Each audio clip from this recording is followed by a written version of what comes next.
Muy buenas noches, queridos amigos de la comunidad Magen David. Bienvenidos a una más de nuestras transmisiones en vivo en este ciclo de conferencias. El día de hoy tenemos una invitada muy especial, Silvia Cherem, periodista y escritora. Es Premio Nacional de Periodismo 2005, 3 veces semifinalista del Premio Nuevo Periodismo de la Fundación para un Nuevo Periodismo Iberoamericana, fundada por Gabriel García Márquez. Premio Instituto Cultural México-Israel. Medalla Liderazgo Anáhuac en Comunicación. Premio Mujer Magen David y vicepresidenta del International Women's Forum Capítulo México.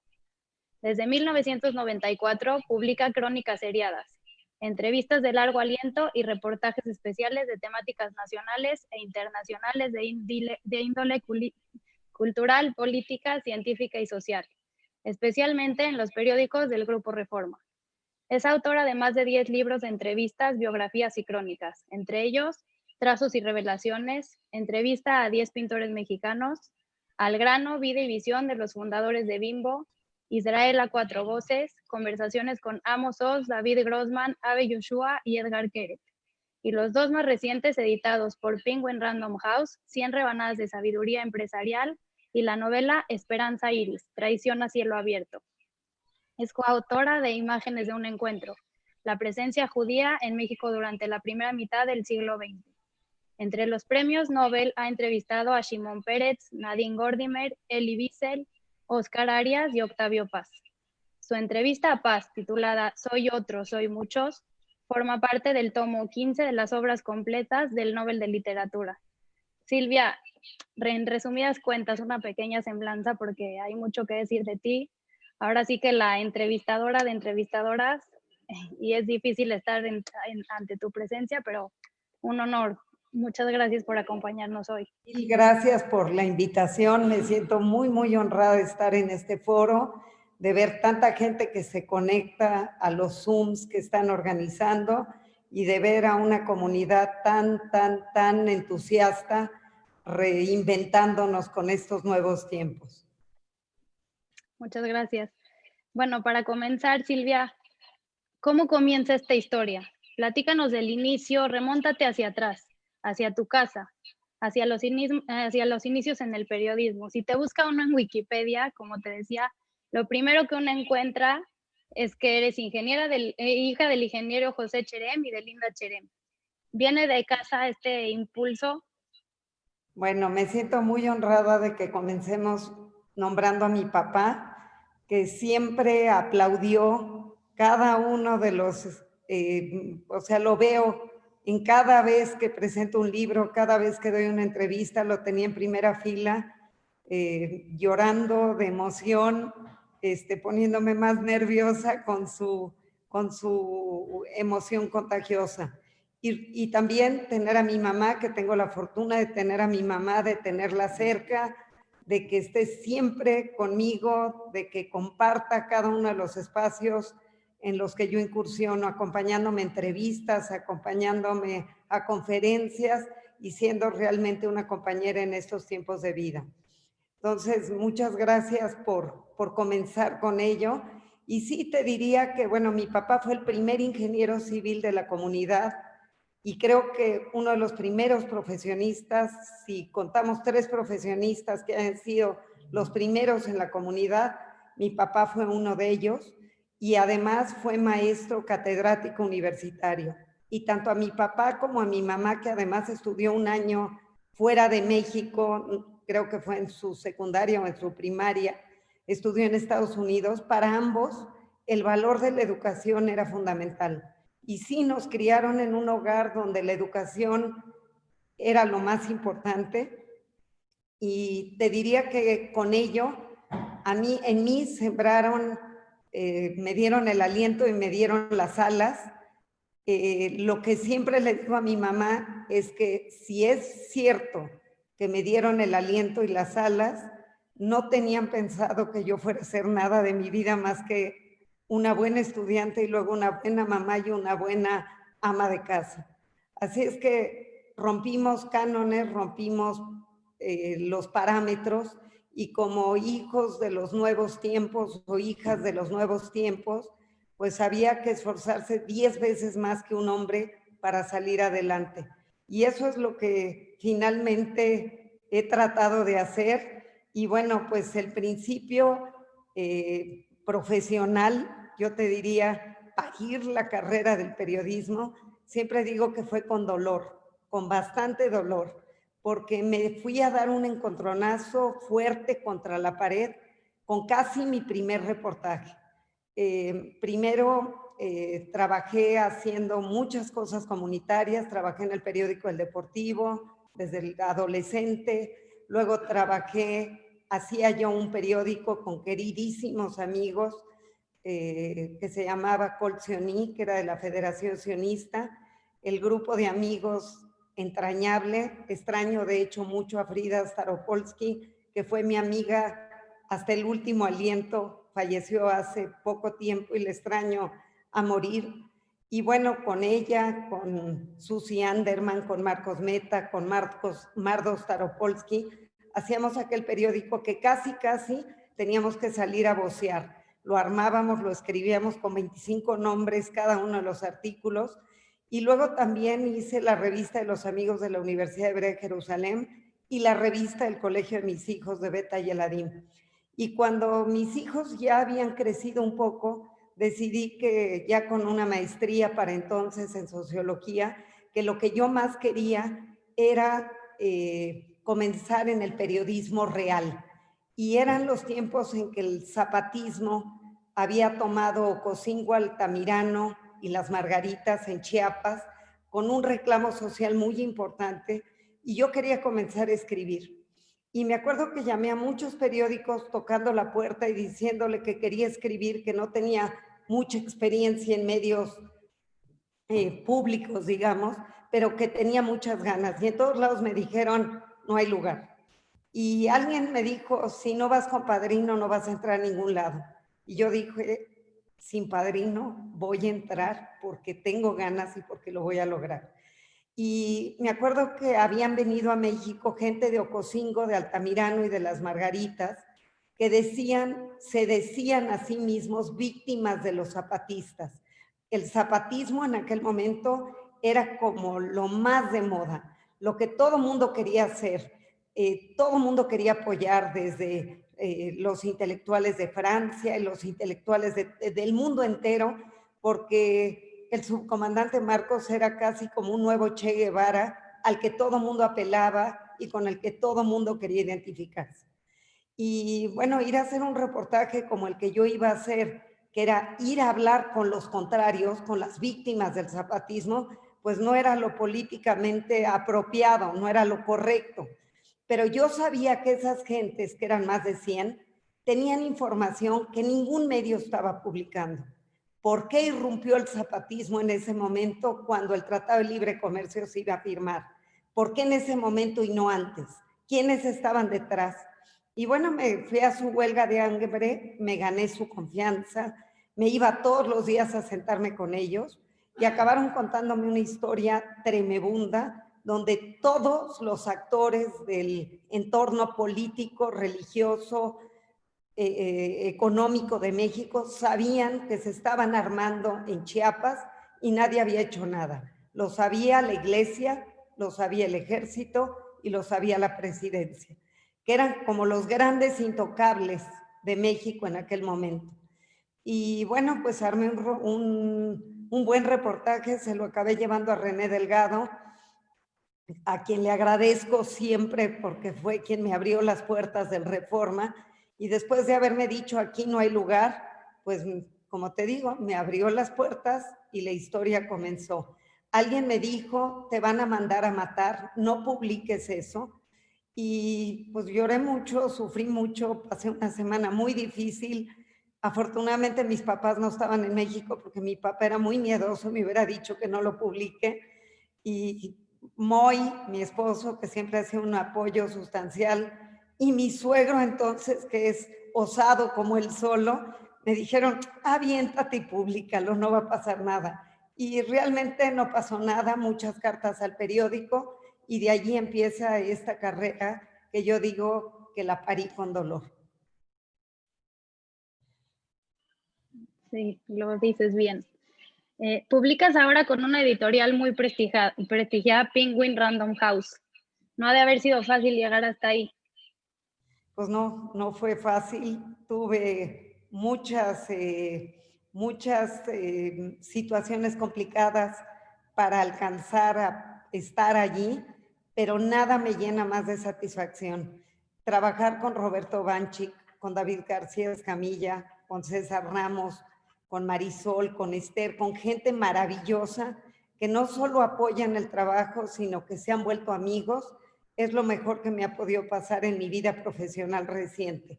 De hecho, allí publiqué 2 de mis más libros entrañables. Los voy a enseñar, los tengo aquí porque se los ando firmando a mis nietos que me pidieron. Giselle, mi nieta, fue la de la idea y me dijo, Awi, queremos una caja con tus libros y ando dedicando libros. Publiqué Esperanza Iris, Traición a cielo abierto, y 100 rebanadas de sabiduría empresarial el año pasado. Trata, es más bien una manera de haber cernido el pensamiento de don Lorenzo Servitje. Él fue mi amigo cercanísimo, muy entrañable durante muchísimos años.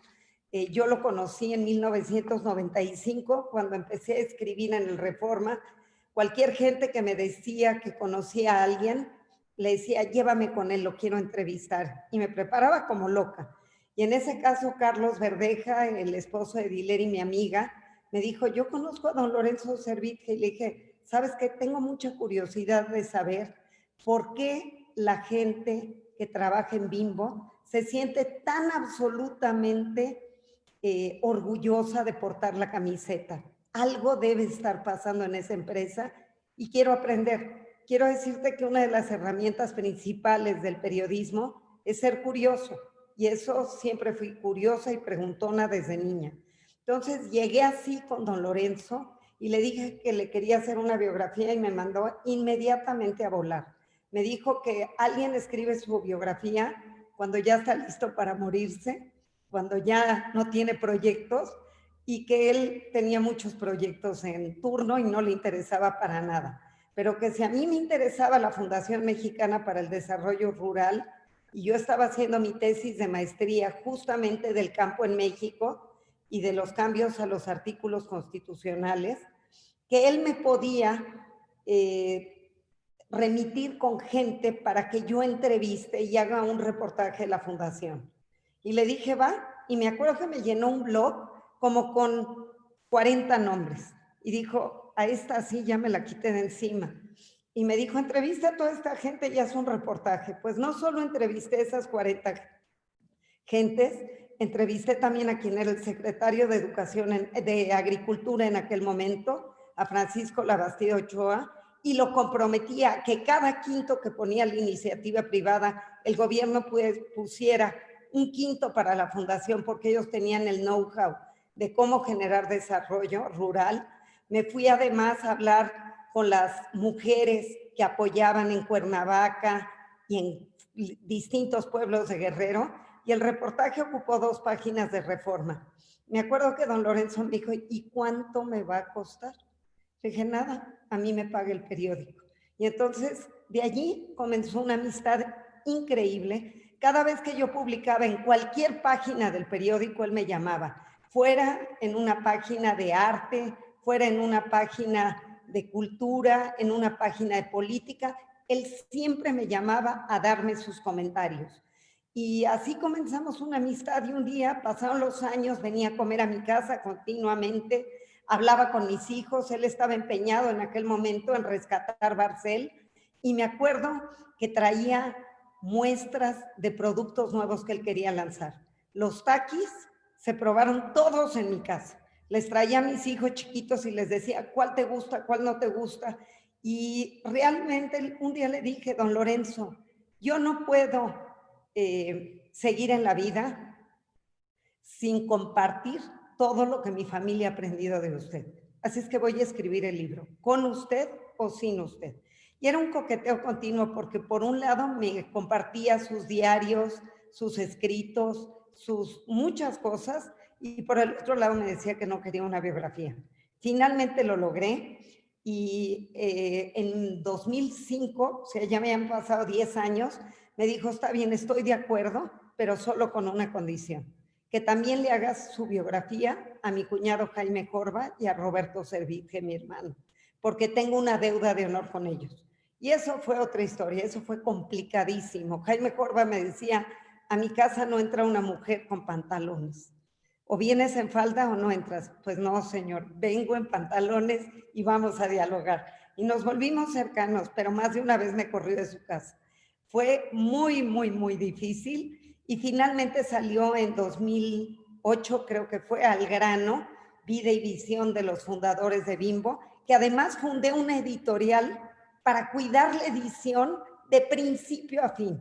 Y bueno, nos fue maravilloso, lo reedité muchísimas veces y bueno, hubo muchas historias que te puedo contar alrededor. La familia no estuvo contenta con el libro, don Lorenzo sí, y nos hicieron la vida muy difícil cuando el libro se iba a presentar. Y cuento esto y lo hago público porque quien lo contó cuando presentamos este libro fue Marisa, su hija, y dijo que fue una injusticia enorme que este libro que luego yo hice drenó su pensamiento. Y lo más bonito que yo tuve con don Lorenzo, es que antes de morir pidió que yo lo fuera a ver a su casa y me dijo que yo era testigo de su vida.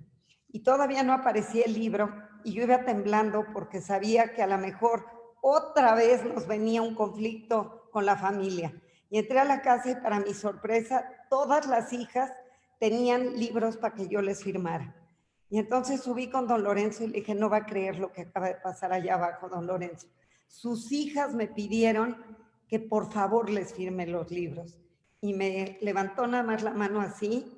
Fue pocos días antes de morir y me dijo, ganamos, Silvia, ganamos. Entonces con eso me quedo con este libro. Y bueno, pues con este lo he contado muchísimo. La historia me llegó por casualidad, estando yo en Galápagos.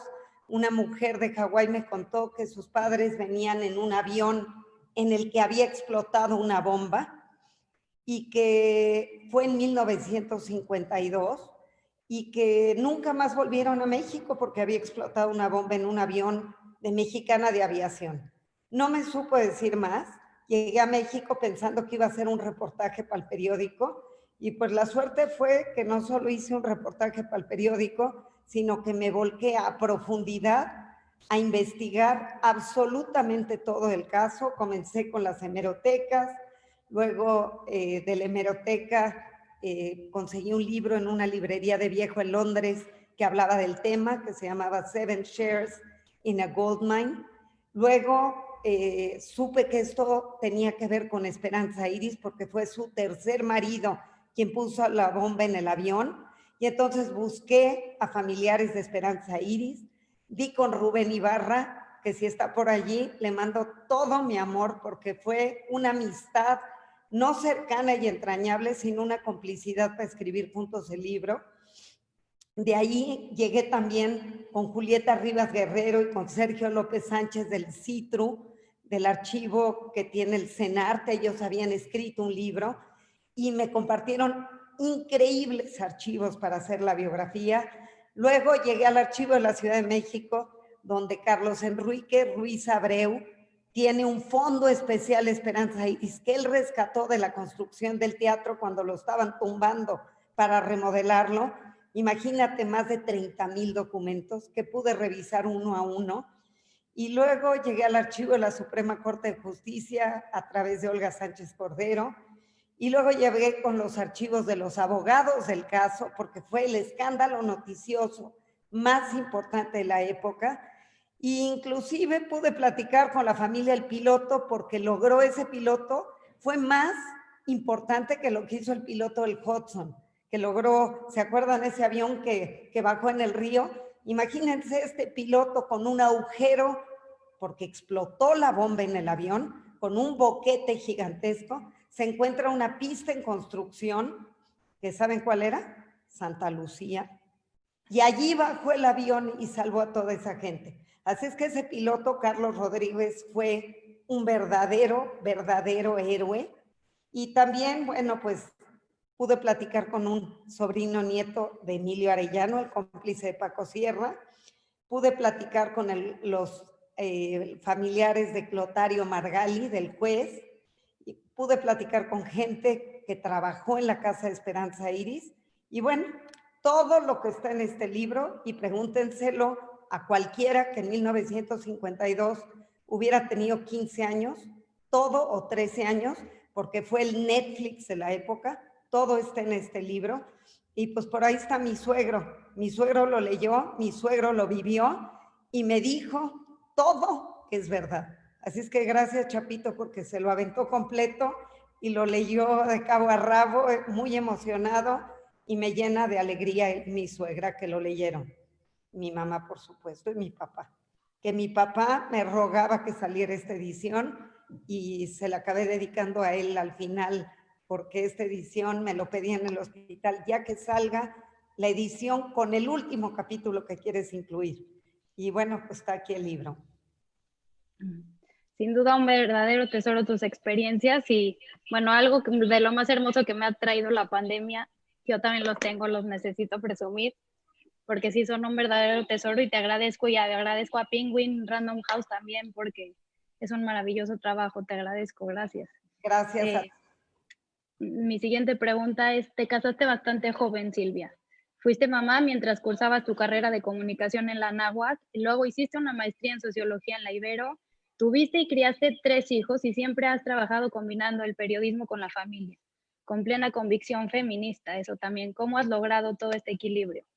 Pues yo siempre he creído, no sé si lo he logrado plenamente, habrá que preguntarle a mis hijos y a lo mejor digan que no tanto ya muy, pero siempre he creído que el éxito no se alcanza si no hay equilibrio, si no tiene uno todos los espacios de la vida más o menos en un cierto equilibrio, el que más pueda uno, es difícil seguir en la vida. Yo tuve algunos ejemplos de gente que había entrevistado y que veía cómo la fama los destruyó, cómo eran eruditos, brillantes con los reflectores. Y un caso, te puedo decir que es Esperanza Iris, tuvo una vida muy trágica en el ámbito del amor, se codió con las peores personajes, tuvo 3 matrimonios y uno peor que el otro. Y lo que yo te puedo decir es que, bueno, primero tuve la enorme bendición y la gran suerte de tener a Moy a mi lado. Es el mejor compañero con el que yo pudiera compartir la vida, porque siempre ha habido cariño, respeto, impulso y aliento de un lado hacia el otro. O sea, no es eso de que luego hay quien dice que una pareja es cuando dos se funden, no es cierto. Una buena pareja es donde cada uno puede desarrollarse de manera autónoma, o cuando menos es lo que pienso yo, de manera autónoma y brillar con luz propia, acompañados. Entonces, esa fue la primera fortuna. Te digo, veía yo gente que tenía éxito absoluto y una desgracia de familias. Y te puedo dar un ejemplo que ahora es público.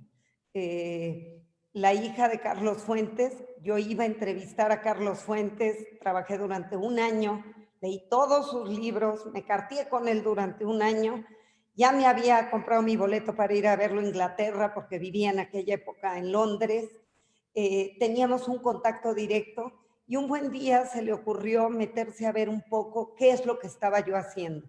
Y cuando vio que iba a meterme en vericuetos personales, le tuvo pánico a la entrevista y me canceló. Y hoy que vemos el libro que su hija Cecilia Fuentes ha publicado, tratando de honrar a su madre, a Rita Macedo, que se suicidó, y contando la vida de excesos que se vivían entre ella y Carlos Fuentes, con muchos excesos, fiestas de horror, digamos que a lo mejor a ellos les gustaba en su momento, pero bueno, Cecilia habla de verdaderamente un mundo de promiscuidad y de muchas cosas.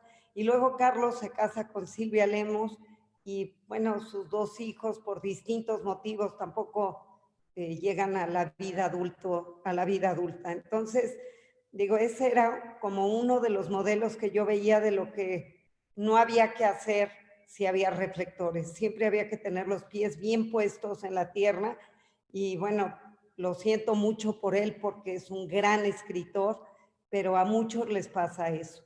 Entonces, bueno, pues sí, para mí lo más importante sí es mi familia, son mis amigos también.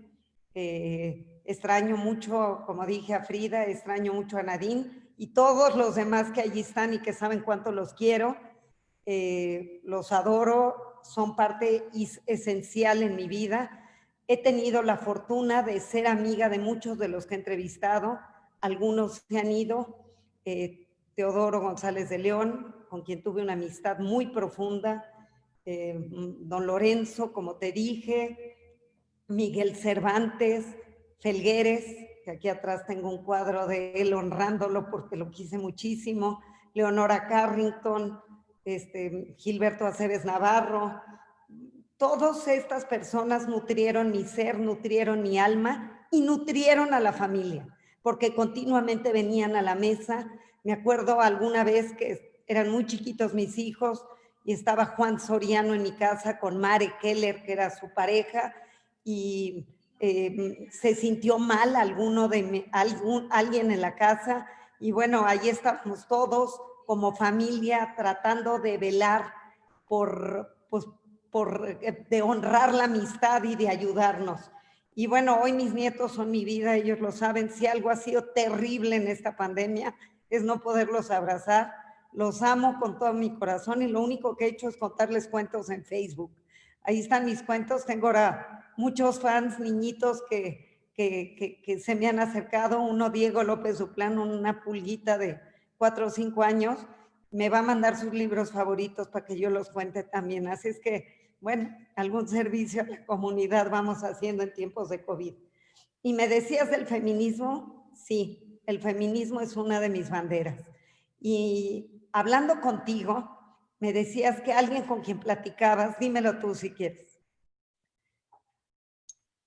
Bueno, al preparar la entrevista surgió alguna duda y me preguntaron que si tu lucha feminista no se podría considerar un poco fanática, si se pudiera decir así, que también es una lucha tuya contra el fanatismo, si no podrías considerar, bueno, de diferentes puntos de vista, pero podría haber quien considerara tu lucha feminista como fanática.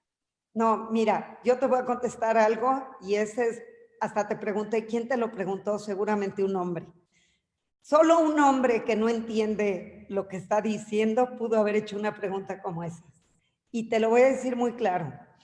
Si se criticara y se humillara a una gente de color, si se criticara y se humillara a un indígena, si se criticara y se humillara a un judío, si se criticara o se humillara o faltara la equidad, o hubiera los asesinatos que estamos viendo en México, los feminicidios, ¿es una lucha fanática o es una lucha por la justicia? Eso es todo lo que le diría a aquel que te lo haya preguntado y a quien tenga eso en la mente. Entonces, son luchas que tenemos que librar, son luchas por nuestras hijas, son luchas por nuestras nietas, porque las mujeres tenemos que tener un derecho de igualdad, igual que otro tipo de luchas. Y hoy estamos viendo el resquebrajamiento en muchos lugares del mundo por la tontería absoluta de la falta de igualdad, de la falta de respeto y de un asunto que tiene que ver con la justicia y con la equidad. Bueno, yo como madre de 5 hijas en particular te lo agradezco con todo el corazón. Tus pantalones bien puestos siempre y tus luchas justas, como tú las llamas. Mi siguiente pregunta es, ¿existe mucha diversidad de temas en tus libros? Empresarios, pintores, periodistas, revolucionarios, artistas, ¿por qué? ¿De dónde nace la pasión? ¿Qué nos podrías contar de esos secretos detrás de alguna de estas historias? Bueno, cuando hice el libro de don Lorenzo, me acuerdo que en algún momento en lugares muy públicos había muchos momentos en los que cuando iba a ferias del libro gente muy de izquierda salía a criticar que la comida chatarra y que los imperialismos y que los empresarios y los monopolios. Y a mí me llenaba la boca de orgullo de poderles decir, también escribí por la izquierda, creo que aquí lo tengo, mira. Por la izquierda es el libro, la biografía de Granados Chapa, un periodista totalmente de izquierda que tuve la fortuna enorme de que me legara sus memorias de vida al final de sus tiempos. Nunca se había abierto de capa como se abrió conmigo, trabajamos muchos meses y tuve el enorme honor de presentar el libro con un foro con más de 700, 800 gentes en el Foro Cultural Chapultepec. Había colas afuera que ya no dejaban entrar a la gente. Me acompañó Carmen Aristegui, estaba Miguel Ángel Granados Chapa, estaba René Delgado, y me acuerdo que fue apoteósico haberlo presentado. ¿Por qué? Porque yo no creo en las etiquetas. Yo no creo en las etiquetas de izquierda, ni de derecha, ni en los sismos, ni en nada. Lo que me gusta es relacionarme con gente de la que pueda aprender y con gente decente. Y casi todos mis libros han tenido que ver con gentes a las que admiro, o todos. Todos los libros me he volcado a ellas porque por algún motivo los admiro y quiero aprender de ellos. Por eso los he escrito uno a uno. Si yo pienso, aquí está, por ejemplo, Una vida por la palabra, que fue la biografía de Sergio Ramírez. Sergio Ramírez fue el líder del sandinismo, nada más de izquierda que el sandinismo. Y fue también un absoluto líder de la revolución sandinista y premio, además de novela, porque es un gran literato. Entonces, yo conocí a Sergio cuando quedé de finalista en el premio de García Márquez, me dictó un curso en Cartagena y me conmovía platicar con él y darme cuenta de su visión de la revolución. Él fue vicepresidente de Nicaragua y de alguna manera rompió absolutamente con el sandinismo porque se dio cuenta que el clímax de esa revolución que ellos emprendieron para tumbar a Somoza se convirtió luego en un declive porque no sabían gobernar. Supieron luchar para tener el poder, pero luego no supieron qué hacer con ello. Y me parecía una idea sensacional para abordar.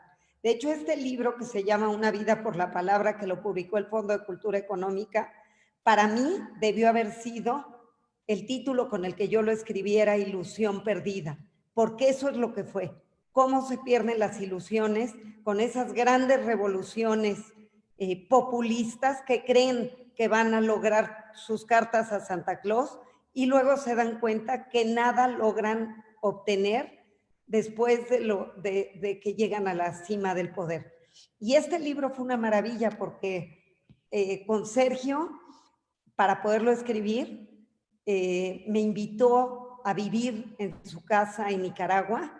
Nos fuimos Moy y yo, estuvimos en Managua varias semanas viviendo en casa de Sergio y Tulita, viajando por todo el país, conociendo hasta el último rincón donde se gestó la revolución sandinista. Y era increíble porque nos decía, mira, desde este balcón estaban gente de Somoza queriendo acabar con nosotros, y desde este otro tal cosa, y me llevó con sus tías, las viejitas en Mazatepe, nos llevó a los distintos poblados del país y me permitió hablar con toda la gente. Lo que sí recuerdo es que cada vez que Sergio iba en la calle, por supuesto andábamos en todas las calles sin protección, sin nadie, lo único que había era, hola don Sergio, ¿cómo está don Sergio? Ni un chiflido, ni una grosería, al contrario.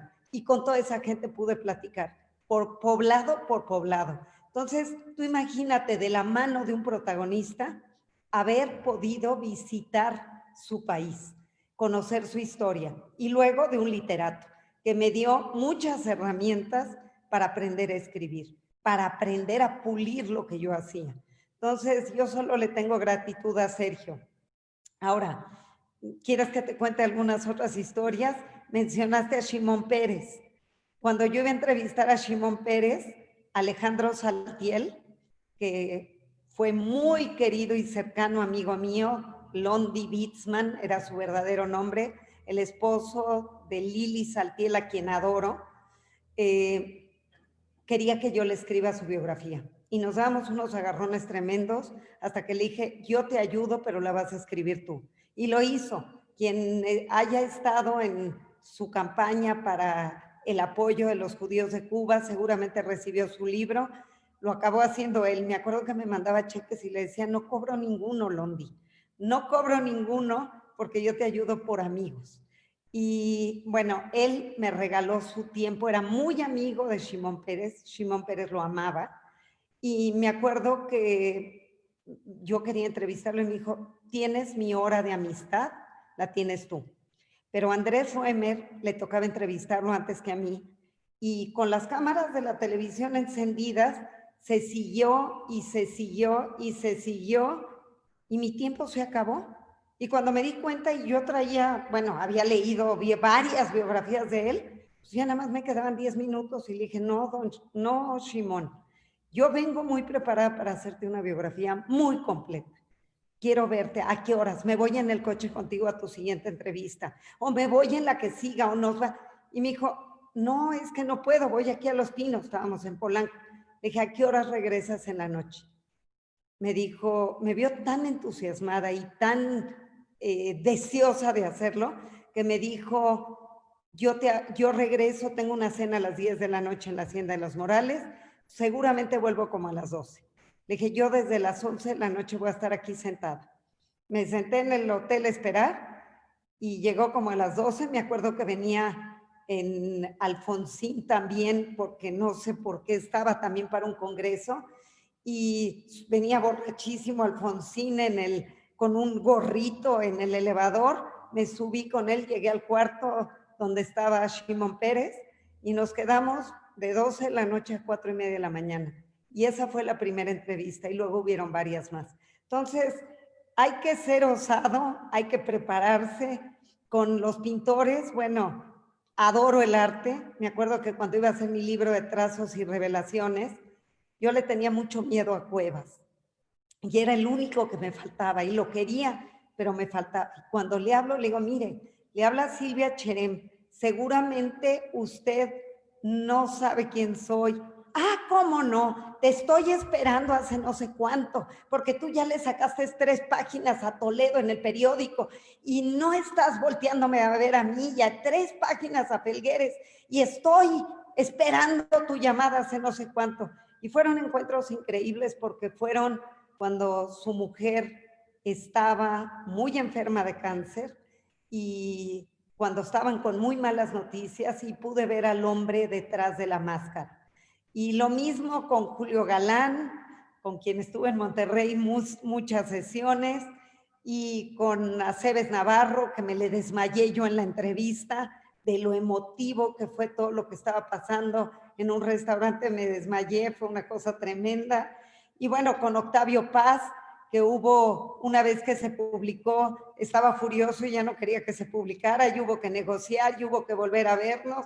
Y bueno, con todos te diría que hay historias atrás. Quien leyó mi libro Israel a 4 voces, allí cuento la historia de Amos Oz, cómo me hizo llegar para allá a Israel cuando yo le decía que no podía viajar porque mi hija estaba por dar a luz y como te digo, lo que más me importa son mis hijos.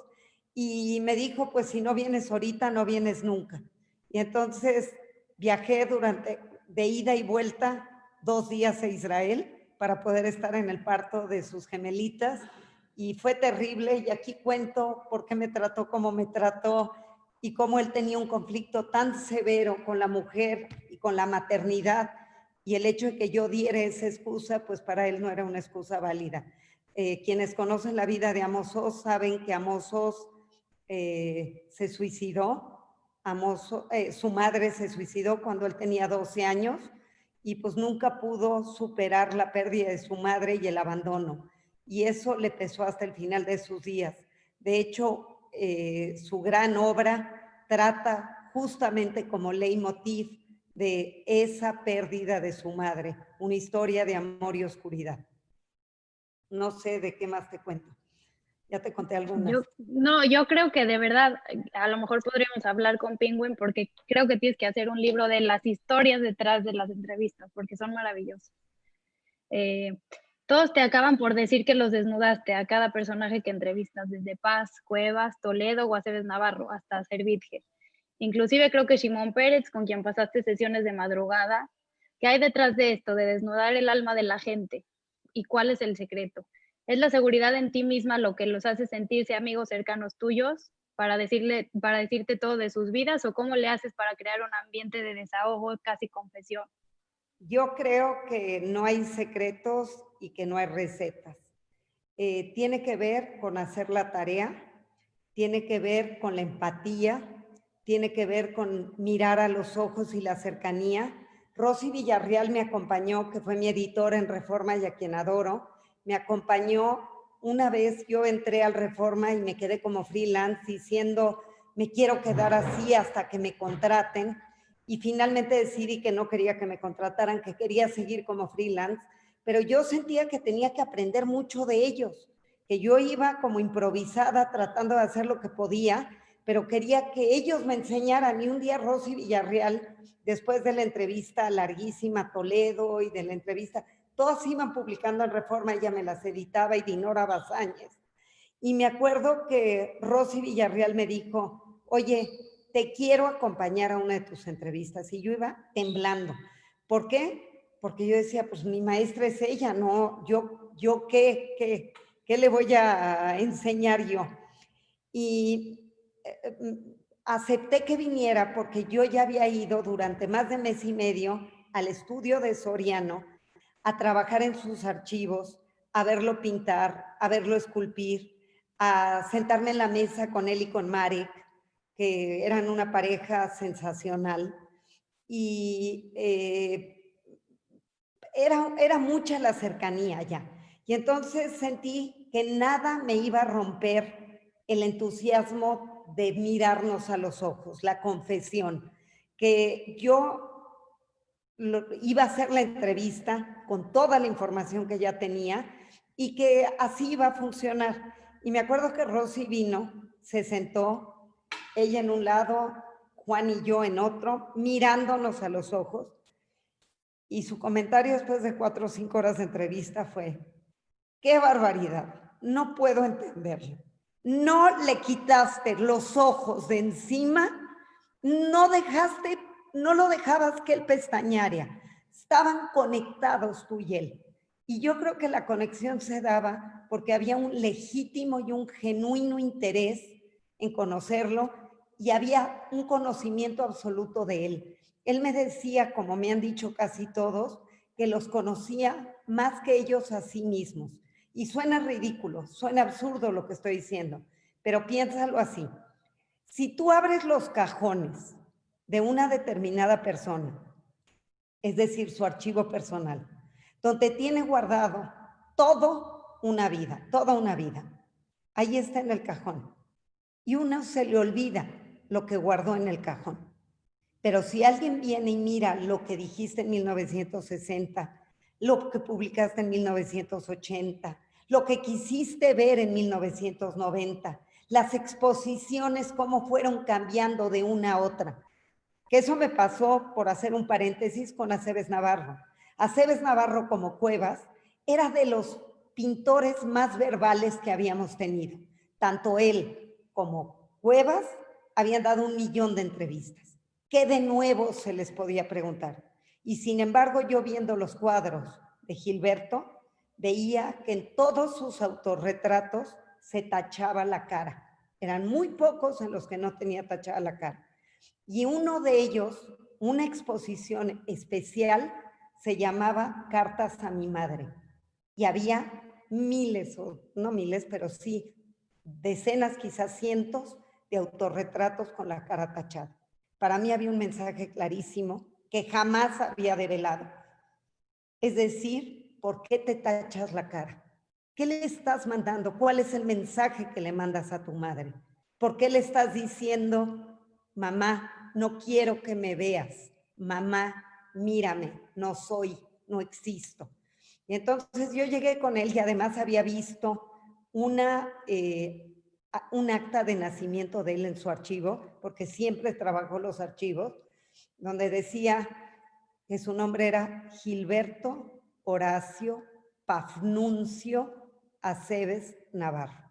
Entonces yo ligué las dos cosas, cuadros tachoneados y un nombre en cierto modo ridículo. Y le pregunté a Gilberto qué hay detrás de esto. Y se me suelta a llorar. Y me lloraba, y me lloraba, y me lloraba, y me abrazaba, y lo abrazaba. Y me dijo, mi mamá quiso atrapar a mi papá, que ya se había ido con otra mujer, con su mejor amiga de mi mamá, que era cantante de ópera, la mamá y la amiga, y se embarazó de mí. Y como no atrapó a mi papá, cuando yo nací y ella ya no tenía casa y vivíamos en casa de los abuelos y nos habíamos ido, ni siquiera me puso nombre. Y durante año y medio no tuve nombre. Y entonces al año y medio, una vecina le dijo, oiga, ¿no cree que ya es hora de que le ponga nombre al niño? Y dijo, sí, ¿cómo no? Pues vamos al registro civil y llegaron, ¿cómo le ponemos? Ay, pues como quiera.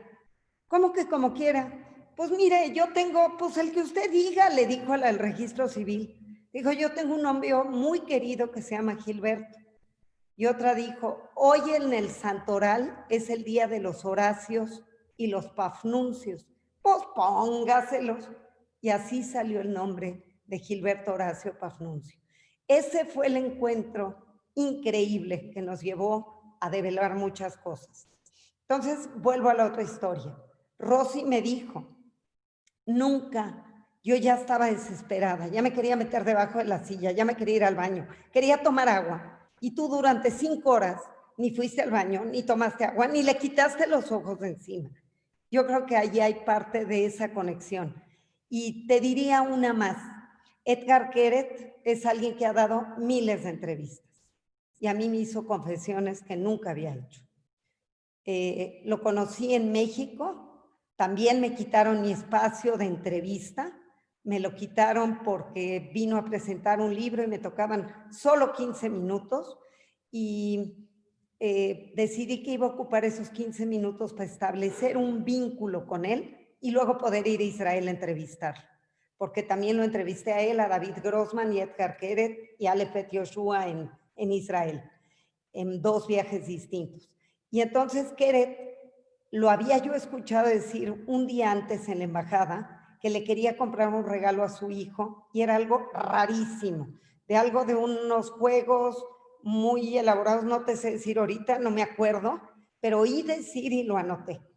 Y al siguiente día yo tenía la entrevista a las 3 de la tarde y me fui por todo México entre Dana Cuevas, mi asistente, y yo, que la adoro, nos fuimos a buscar el juego. Ella lo encontró por la UNAM y al otro día yo le llegué con el juego.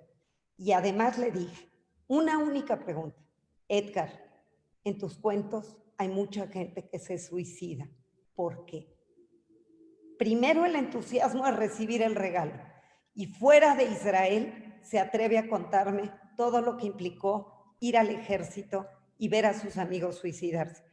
Cuando estuve en Israel, mi hijo jamás lo había contado y jamás lo hubiera contado en Israel. Tú tuviste el tino de hacerme una pregunta indicada. Y nos quedamos muchísimas horas juntos en Israel, varios días. Y creo que esos son parte como de los secretos de hacer la tarea, de hacer el trabajo y de presentarse sabiendo con la humildad de que cada entrevista es una nueva y de que hay que hacerla con tesón, con entusiasmo y generar empatía y conexión con aquel entrevistado. Eso y mucha pasión se nota en todo lo que haces, la verdad, y hasta lo dicen mucho en los comentarios, tu pasión, tu entrega, y tienes una virtud y la sabes compartir. Ahora otra, ¿han habido entrevistas fallidas o trabajos que te hayas negado a realizar, Silvia? Bueno, te conté ya de la de Fuentes, que se me cayó. Luego lo vi un par de semanas antes de que muriera y le dije, don Carlos, ya es hora. Lo vi en un sepelio, estuvimos sentados juntos y me dijo, sí, búscame, y murió muy poco tiempo después, así es que se quedó en el tintero. Monsiváis se quedó en el tintero, él quería mucho, pero yo no acabé de leer sus libros y no me animé a ir a buscarlo y luego se enfermó. Quizá la más dolorosa fue Jacobo Zabludovsky, porque con él sí trabajé más de año y medio, más yo creo. Entrevisté a todos sus amigos de infancia, a casi toda la gente con la que él estuvo en Televisa, a Miguel Alemán, que era gobernador en Veracruz, reconstruyendo toda su vida. Pero yo llegué en el momento en el que salía de Televisa y que él sentía que estaba en el ocaso de su existencia. Y inmediatamente después entró a Radio Centro y ya no quiso exponerse a una biografía en el que se mirara en el espejo. Y tuvimos muchos encuentros buenos y malos y encontronazos, porque al final él quería que yo escribiera el libro, pero que lo firmara, y yo le decía, no, Jacobo, firmémoslo los dos, trabajemos juntos, sé justo, porque eso es lo que debería de ser, y si no, escríbelo tú. Y bueno, pues fueron muchas idas y vueltas y lamento mucho que no se hizo. También con Arturo Ripstein pasó lo mismo, el cineasta, pero básicamente, pues casi todo lo que me he puesto en el radar lo he logrado. Y una que no quise hacer fue con Cecilia Lemaitre. Cecilia Lemaitre, bueno, yo acababa de publicar la historia de Karen y el tsunami, y la revista Chilango me buscó para decirme que acababa de morir el nieto de Cecilia Lemaitre ahogado en Tequisquiapan y que querían que yo haga una crónica como la que yo había hecho para Chilango. Y yo les dije que no, que lo de Karen yo lo había hecho un año después y para ayudarla a sanar, y que hacerlo de Virginia era sumar en el morbo y que yo no quería hacer eso. Me insistieron muchísimo y luego me dijeron que Virginia me estaba esperando y la fui a ver. Y si ella algún día escucha esto, ella lo va a recordar perfectamente. Yo estuve con ella, lloré con ella, sufrí con ella y le dije, me dijo muchas cosas que hubieran sido una nota de 8 columnas en cualquier periódico. Y yo le dije, tú tienes que salvar al resto de tus nietos. Publicar esto solo los va a hundir y no les va a permitir sanar. No podemos hacerlo. Te agradezco la confianza, pero yo soy mamá, no era abuela todavía. No quiero publicar algo que te va a hacer daño. Lo de Karen fue ayudarla a sanar. Y por eso es que muy felizmente lo hice el de Karen, no así el de Virginia. La verdad, como te dije en nuestra llamada, Silvia, sí le das voz a muchos, ya lo haces muy, muy maravillosamente, pero la tuya, tu voz es muy hermosa y lo que nos hace sentir cuando hablas, cuando escribes, tu pluma, la verdad grita y para mí es un privilegio, la verdad, estar aquí. Cuando te dije que tenía tu Esperanza Iris, que la adoro, me preguntaste que cuál edición, me dijiste que apenas agregaste un capítulo y que me la mandarías cuando lo tuvieras, que se incluiría en ediciones posteriores. ¿Por qué sigues corrigiendo? Parecería que los autores publican como para dejar de corregir. Tú no dejas de corregir. Ay, Esperanza Iris se convirtió durante 5 años en una obsesión en mi vida. Si yo platicaba con una amiga, algo de lo que me decía, sentía yo, Esperanza lo hubiera pensado de esta manera. Si veía una película, si leía un libro, todo estaba conectado. El libro se publicó primero en Planeta, no era la versión que yo quería, no era la versión completa, no era la versión con fotografías, no era el libro que yo quería. Llegué finalmente a Random, se publicó como yo lo quería, estuve feliz, pero una vez que el libro ya estaba publicado, un día le hablé a David García Escamilla y le dije, David, no me mates.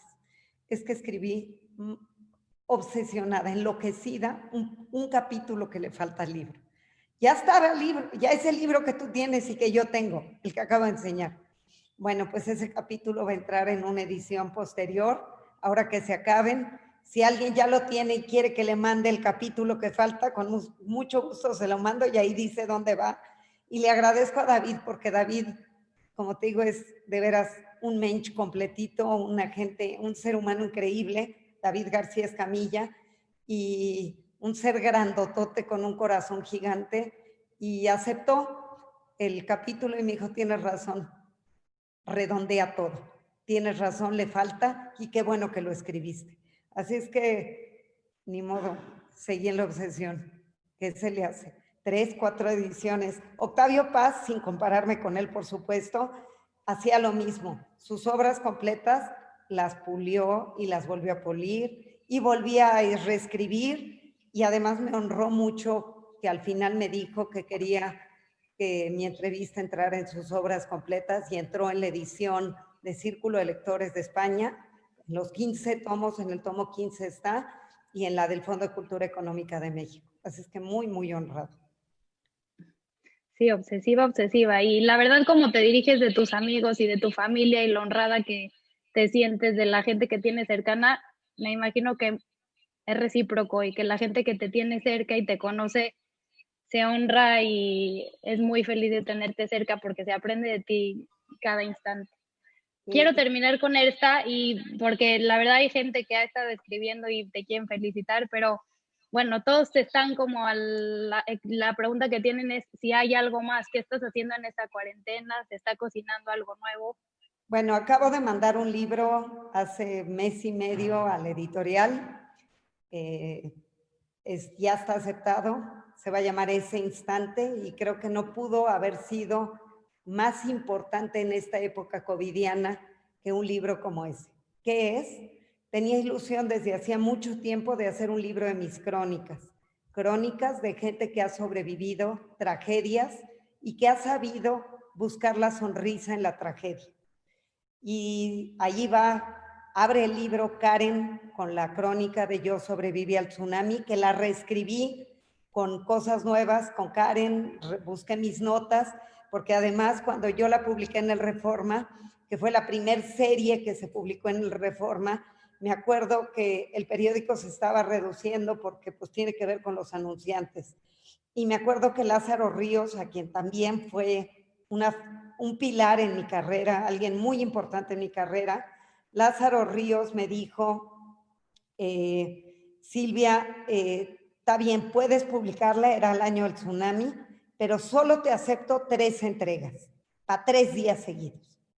Y pues yo empecé a escribir y vi que no era para 3 días seguidos, como siempre me pasaba con mis entrevistas con Rosy, que me decía tantos caracteres y yo tenía el triple o el cuádruple, y luego acababan aceptando.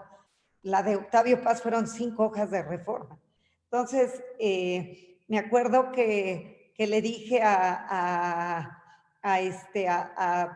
Lázaro, ok, te mando las 3.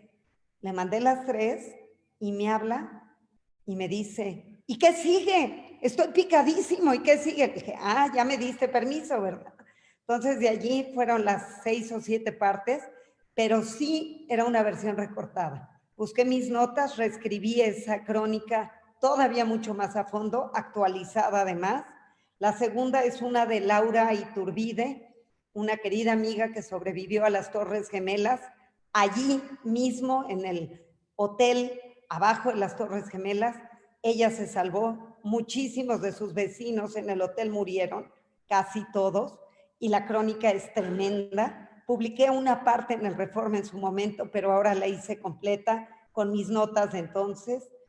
Luego viene Fritz Thompson, una gente a la que quiero y admiro y respeto tremendamente, porque él le cayó un coche, lo dejó cuadripléjico, y después de muchos años de muy buena suerte y de muchísimo trabajo personal, camina y es un modelo, un ejemplo a seguir en todos los sentidos, y su crónica nos muestra, como él me lo dijo hace unos días, a mí la tragedia me enseñó que hay que agarrarla de frente y sonreírle y enfrentarla. Luego sigue la crónica de Sofía.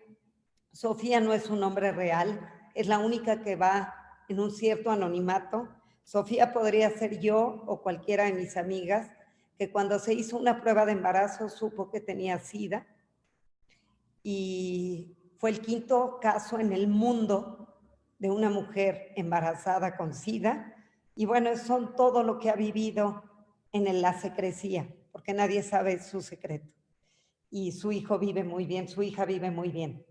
Y la última es el de una mujer desaparecida en México, Dana Richby, que lo publiqué en Reforma en su momento, que desgraciadamente no tiene todavía un final feliz, y que los padres de Dana quisieran saber qué le pasó a su hija en Cancún.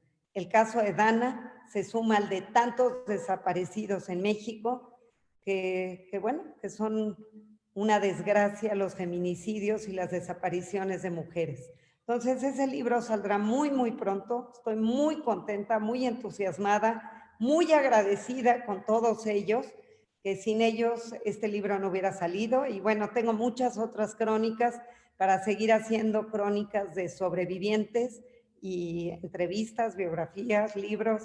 Los proyectos no se acaban y bueno, para un escritor el encierro es lo de siempre, así es que no lamento el encierro, lamento no poder ver a mis hijos, a mi nuera, a mi yerno, a abrazar a los nietos, estar con mi mamá, estar con mis suegros, estar con mis amigos, que es lo que más disfruto. Mis amigas, hemos hecho muchos Zooms con las amigas de la Hamilton, con las amigas de la Anáhuac, con mis amigas entrañables de siempre, Silvia, mi amiga, con mis amigas del libro, que es con quien hice el libro Imágenes de un Encuentro, Esther, Ariela, Paloma, a quienes adoro y siempre nos corregimos nuestros libros. Frida murió, como les dije, pero bueno, pues todo esto es parte de mi vida y parte de mi corazón, que abro feliz con tus preguntas y con nuestro auditorio, y les agradezco muchísimo el espacio. Bueno, afortunadamente que te tenemos ahí con muchas cosas en el horno. Ahorita Mayra Ortega me escribe: felicidades, Silvia. Mayra, en el libro de ese instante te menciono porque tú me llevaste con Laura Iturbide. Además, tú me empujaste a escribir una novela y te lo agradezco. Es el único que he visto, perdón, todos los demás no los vi. Pues sí, no alcanzaría a decir todos los comentarios que tienes, pero son bastantes. Muchas felicidades. Me recomendaron esta reunión, aquí estamos, soy autor publicado, saludos colega, dice Salomón Lobatón. Esther y Edith, soy Esther Javer, no nada más eres insistente, también tienes la humildad que se necesita para llegar hasta donde quieres. Un espacio de arte y cultura, felicidades Silvia, eres grande, sí, muy grande. Eres un gran ejemplo para las mujeres de nuestra comunidad y te agradecemos todas por eso, Silvia, te felicito, un cariñoso abrazo. Pues solamente mensajes de admiración y de reconocimiento y de agradecimiento. ¿No hay preguntas? No estoy viendo. Estoy buscando, pero no estoy viendo. Bueno, la gente está muy... A la otra Esther ya de también, y le agradezco mucho la amistad, a Aaron y Esther, a todos mis cuates, a Clara, al Pollo, a todos los que estoy viendo que por ahí están. Gracias a mi hermana, a mi hermana y a mi hermano. Muchas gracias por siempre estar cerca, por acompañarnos en la vida siempre. No veo quién más está. Aquí mencionan algo, bueno, la reunión en el Museo de Antropología fue de la Internacional Socialista y estaban Alfonsín Muñoz Ledo, el expresidente de España, y Shimon Peres, entre otros. Así es, esa fue la primera entrevista. Es cierto. Si por ahí está mi hermano, lo llevé a mi hermano a que conociera a Shimon Peres ahí en Antropología, y de allí luego pues es todo lo que te cuento de aquella entrevista. Bueno, y nada, respiras pasión por la vida, dice Karen Kovacs. Qué existencia tan rica te has forjado, gracias por compartir. Es que sí, es eso, la virtud y la pasión que tienes, pero la compartes. International Women's Forum, las abrazo con todo mi cariño. Es un privilegio formar parte de un grupo con políticas, empresarias, mujeres de la cultura, mujeres de la economía. Es un grupo fascinante y me siento muy privilegiada de estar allí. Y ahora con el COVID, pues nos hemos reformado, porque cada semana hemos tenido conferencias maravillosas, semana a semana, cada lunes. Y bueno, pues ahí están, ya vi que están también mis primas. Gracias, primas adoradas. Mi hijo y mi nuera, mi hijo y su novia. Muchas gracias a todas, a Johnny, mi yerno, a Raque, a mis nietos, que los voy a mencionar porque me lo están pidiendo por WhatsApp. Gracias, Silvia, Moy, Nicole, Giselle, Andrés, Moisés, Silvia y Vivian. los amo como a nadie. Y afortunados ellos, muy queridos, y también gracias a ellos podemos compartir tus cuentos del Facebook todos con nuestros hijos, que ha sido un regalo maravilloso. Pues si no hay preguntas y tú ya no tienes preguntas, a lo mejor terminamos, o si alguien quiere preguntar algo, no sé. No encuentro nada más por ahí, perdón. ¿Hay alguna pregunta? ¿Algo que quieras agregar? Me preguntan, ¿cómo empezaste a hacer libros y qué investigación te dio el Premio Nacional de Periodismo? No fue una investigación, fue por la crónica de Yo sobreviví al tsunami, la historia de Karen, y además fue increíble porque ese año decidieron dármelos a Pablo Iriarte y a mí, y a los dos por crónica. Nunca se da más que uno por categoría. Y nos juntaron a los dos. Pablo había hecho una crónica maravillosa sobre el Papa, el nuevo Papa y cómo fue la investidura del nuevo Papa. Y bueno, yo era una perfecta desconocida. A Pablo pues era un perseguido en aquel momento también del régimen, y de alguna forma lo protegían y lo arroparon con el premio, que bien lo merecía porque es muy valiente y porque es un gran periodista. Y bueno, pues quitaron el de entrevista para darnos a los dos de crónica. Y mi palomita de Soriano, que es la escultura que nos dieron en aquel momento, pues la tengo en mi cuarto, con un orgullo pleno de haberla recibido y con el orgullo de haberme dado un premio que vino de los pares, no vino del gobierno. Antes quien daba el premio era el gobierno para comprar voluntades, y a mí me lo dieron mis pares. Sergio Aguayo había sido uno de los jueces. Si mal no me acuerdo, Leo Zuckerman también había sido otro.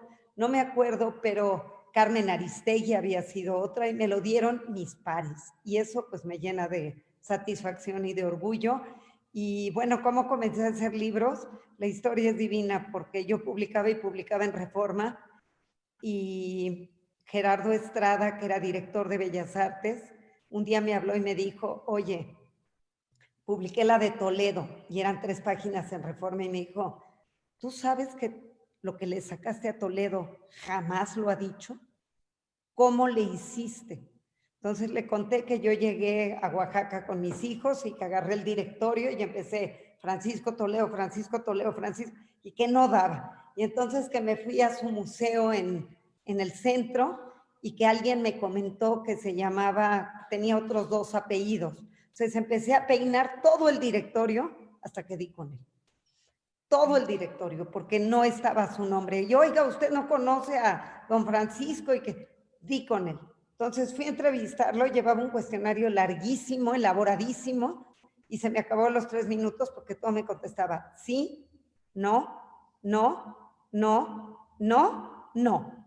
Y entonces al final empecé a preguntar sobre sus luchas para apoyar a los grupos indígenas. Y como que se dio cuenta que yo sabía, y se abrió de capa. Y pude entonces regresar a todo lo que me había dicho sí, ¿no? Y darme cuenta que era un noble salvaje, porque era como un indígena así, con su huipil y con sus guaraches, que parecía que no sabía nada. Era el hombre más culto sobre la tierra, era de una realeza absoluta, y nos quedamos como 6 horas platicando ese día, hasta que nos dio hambre y nos fuimos a comer. Y pues pude sacar miles de cosas. Lo publiqué en Reforma y me habla Gerardo y me dice, ¿tú sabes que jamás había hablado? Dice, ¿tienes más? Le dije, sí, la cortamos mucho para publicarla en el periódico. Contó que habían sido 3 páginas. Me dijo, ¿sabes qué? Hay que exponerla en un libro. Y de allí habló con Rafael Tovar y de Teresa, que fue quien me presentó el libro en Bellas Artes, que era el secretario de Conaculta en aquel momento, y me dijo, claro que publicamos, y fue mi primer libro, Entre la historia y la memoria, que tiene un poco de todo, entrevistas a escritores, a pintores, ahí está también Shimon Pérez, está Octavio Paz, y ese libro que publicó Conaculta, pues me llenó de alegría, de emoción. Luego siguió Trazos y Revelaciones, que es de mis súper consentidos, que se lo debo a Reyes Tamés, que era secretario de Educación, él me dijo, quiero un libro para que durante mi gestión yo pueda regalarle a toda la gente que vaya conociendo. Y fue el libro de aniversario del Fondo de Cultura Económica, cuando creo que cumplió 70 años el fondo, y Reyes Tamés lo regalaba, esta edición de pasta dura que le regalé a mis nietos, pues fue la que Reyes Tamés regaló, y le agradezco muchísimo que hicimos el libro. Y bueno, pues de allí, pues La sí. historia y la memoria, este es el que me dijiste que me lo gané. Creo que te quité el que tenías y eso Oye, me contesta en este la pregunta, libro ¿por qué además pusiste esta portada? puse la portada de Toledo por lo que significó esa Por entrevista. eso. Pero ¿sabes qué pasó? Cuevas se enceló y me trajo un dibujo a mi casa y me dijo, tu siguiente libro sale con una portada mía. Y me regaló un dibujo de su autoría que tengo colgado en mi cuarto. Pero Los bueno. pones celosos. Sí, Qué maravilla, Silvia. sí. De verdad un placer haberte conocido, un placer poder ahondar en ese personaje tan maravilloso que eres. Te lo agradezco muchísimo, Silvia.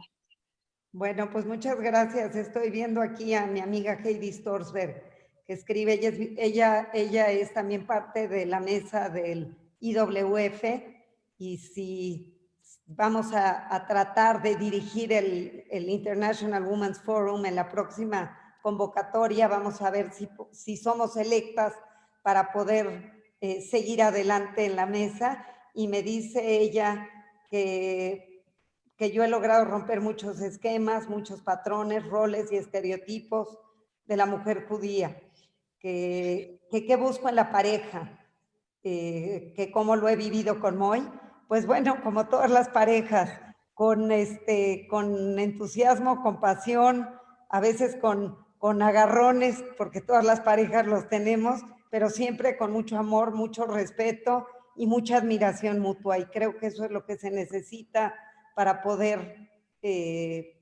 seguir juntos tantos años después, queriéndonos, y se lo he dicho muchas veces, todos mis libros casi están dedicados a él y a mis hijos, a él y a mis nietos, a él y a mis papás, pero a él y a mis suegros, a él y a mis amigos, pero si tuviera que volver a elegir pareja, sin lugar a dudas, es Moy y nadie más que Moy.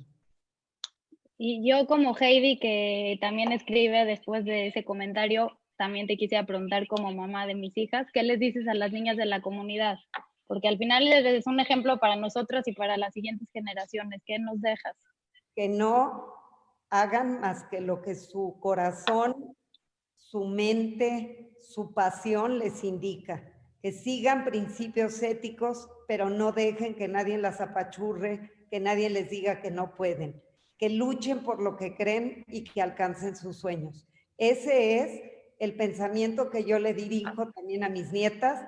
Yo, cuando eran chiquitas las gemelas, me acuerdo que en algún momento lloraban por cosas y les dije, vamos a hacer un club. El club es el de las mujeres fuertes, y juntamos nuestras manos cada vez que podemos, y cada vez que tienen algo que les pesa, les digo, acuérdate, sí podemos, mujeres fuertes. Así es que eso es lo que les diría, que hay que seguir adelante como mujeres fuertes. Y bueno, pues les mando un beso a todo mundo. Gracias por haberme escuchado, gracias por la amistad, gracias por todo el cariño que siempre tengo de la mayoría de la gente a mi alrededor, que me impulsa a seguir adelante y que me permite saber que solos no somos nada, y que la única manera que podemos brillar es brillar juntos, brillar uniendo las manos, porque cada quien tiene algo que enseñar al otro. Y lo que yo he aprendido en mi carrera de periodismo es eso. El periodismo nos permite llegar a otros, nos permite compartir y nos permite seguir aprendiendo de todo lo que hay a nuestro alrededor, y que somos privilegiados de vivir en este mundo, y que hay que tener la humildad y la fortaleza para seguir aprendiendo.